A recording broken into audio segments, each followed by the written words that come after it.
অনেকে বলে মানকচুতে গলা কুটোয় বা গলা ধরে, কিন্তু আজকে আমি একটা অন্য রকম পদ্ধতিতে রান্না করব।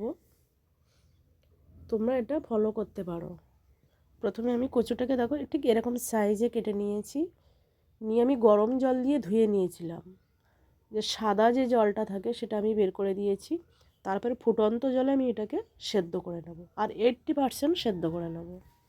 দিয়ে দিলাম সাথে একটু নুন, আর নুন দিলে তাড়াতাড়ি সফট হয়ে যায়। আর দেখো 20 মিনিট ফোটানোর পরে ঠিক এরকম একটা লুক এসছে। এখানে 80% সেদ্ধ হয়ে গেছে, সাথে আমি আলুটাও সেদ্ধ করে নিলাম। আর এটা আমি রুই মাছ দিয়ে করব, তাই রুই মাছটাকে আমি 4 পিস রুই মাছ নিয়েছি। নুন হলুদ দিয়ে ভালো করে ম্যারিনেট করে আমি মাছটাকে বেশ কড়া করে ভেজে নেব।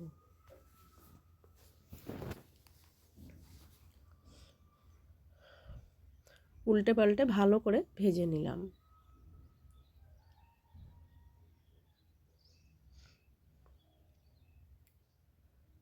মাছটা ভাজা হয়ে গেছে, এবারে মাছটাকে আমি তুলে নেব।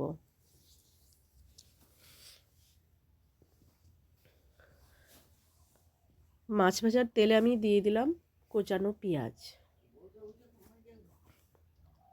দিয়ে দিলাম কালো জিরে, আর দিয়ে দিলাম সামান্য সাদা সর্ষে। যেহেতু আমি কচুটা রান্না করব তাই আমি এখানে সর্ষে ব্যবহার করলাম। সাথে দিয়ে দিলাম আদা রসুন কাঁচা লঙ্কার একটা পেস্ট, আর একটা টমেটো। আর এখানে আমি নুন হলুদ লঙ্কা গুঁড়ো আর সামান্য চিনি দিয়ে দিলাম স্বাদ মতো। দিয়ে ভালো করে মশলাটাকে আমি এইভাবে কষিয়ে নেব। আর দেখো কত সুন্দর একটা কালার এসছে। কষানো মশলার মধ্যে আমি দিয়ে দিলাম কচুটা। ভালো করে আমি এটাকে মিক্সড করে নেব।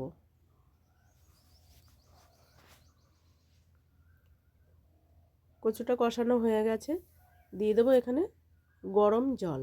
আমি ঠান্ডা জল ব্যবহার করব না, আর আমি আমার মতো করে জল দিলাম, যেহেতু আমি একটু গ্রেভি রাখবো।